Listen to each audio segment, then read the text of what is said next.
brought to you by Nova शुद्ध घी। जब जब खाए दिल खुश हो जाए, सदियों का नोवा शुद्ध देसी घी, सपना स्वस्थ भारत का। I love घी। जिस शहर की हवा जहर बन जाए वहां उम्मीद ही आखिरी सांस होती है, और आज यही स्थिति दिल्ली की है। आज हम बात करेंगे उस खबर की जिसने पूरी विश्व का ध्यान खींच लिया है। जहां दिल्ली की हवा लगातार जहरीली होती जा रही, वहीं अब चीन ने भारत की मदद की पेशकश कर सबको चौंका दिया। जी हां, आप सही सुन रहे हैं। चीन जो अक्सर भारत के साथ विवादों में रहता है, अब दिल्ली को साफ हवा दिलाने के मिशन में हाथ बढ़ा रहा है। अगर आप दिल्ली में हैं तो आप जानते ही होंगे कि यहाँ का एयर क्वालिटी इंडेक्स यानी AQI अब किसी खतरे की घंटी से कम नहीं है। डॉक्टर्स का कहना है कि दिल्ली में रोज सांस लेना अब 10 सिगरेट पीने के बराबर हो गया है। इस बीच अब एक ऐसी खबर आई जिसने सबको हैरान कर दिया। चीन ने भारत को मदद की पेशकश की। बीजिंग में स्थित चीनी दूतावास ने सोशल मीडिया प्लेटफॉर्म X पर लिखा, हम भी कभी गंभीर प्रदूषण की समस्या से जूझ चुके हैं, लेकिन हमने साफ आसमान पाने के लिए लंबा सफर तय किया। हम भारत के साथ अपना अनुभव साझा करने के लिए तैयार हैं। ये बयान दूतावास की प्रवक्ता यू जिजिंग की तरफ से सामने आया। यानी चीन अब भारत को ये बताना चाहता है कि हमने कैसे अपनी हवा बदली और अब तुम भी कर सकते हो। ये वही चीन है जिसका बीजिंग एक समय दुनिया के सबसे प्रदूषित शहरों में था। 2013 तक बीजिंग में हर दिन धुआं, स्मॉग और जहरीली गैसों से भरी हवा आम बात थी, लेकिन फिर भी चीन ने एक बड़ा फैसला किया, वॉर अगेंस्ट पॉल्यूशन।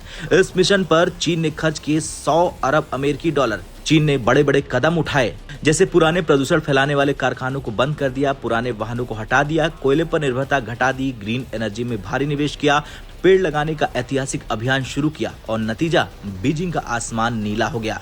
इन सभी कदमों का असर दिखने लगा। बीजिंग में अब हर साल 100 दिन ज्यादा साफ आसमान देखने को मिलता है। शहरों का AQI 40% ज्यादा सुधरा हुआ है। प्रदूषण फैलाने वाले उद्योगों की संख्या आधी रह गई है। चीन ने साबित कर दिया कि अगर सरकार, उद्योग और जनता साथ मिल जाए तो जहर भरी हवा भी नीले आसमान में बदल सकती है। अब बात करते हैं भारत की। दिल्ली में हवा का हाल दिन ब दिन खराब होता जा रहा। क्लाउड सीडिंग और कृत्रिम बारिश के ट्रायल से हल्का सुधार जरूर हुआ, लेकिन हालात अब भी वैसे ही बने हुए हैं।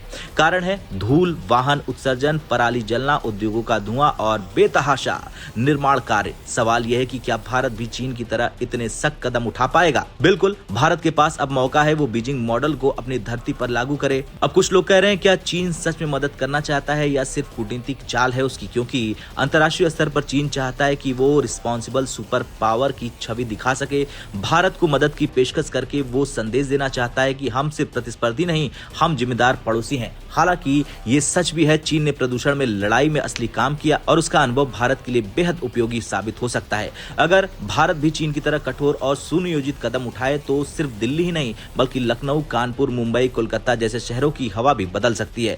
खैर, अब वक्त आ गया है कि बातों और मीटिंग से आगे बढ़कर ठोस कदम उठाए जाएं, क्योंकि राजधानी सिर्फ एक शहर नहीं, वो देश की पहचान होती है, और जब उसकी हवा जहर बन जाए तो ये सिर्फ दिल्ली के लिए नहीं बल्कि पूरे भारत का मुद्दा बन जाता है। हर साल हजारों लोग सिर्फ प्रदूषण के कारण बीमार पड़ते हैं। अब वक्त है भारत प्रदूषण के खिलाफ अपनी जंग छेड़ दे। अब आपसे सवाल करता हूं मैं कि क्या भारत को चीन की मदद स्वीकार करनी चाहिए? क्या भारत को बीजिंग मॉडल अपनाकर अपनी राजधानी को बचाना चाहिए? हाँ या ना में कमेंट कर जरूर बताएं।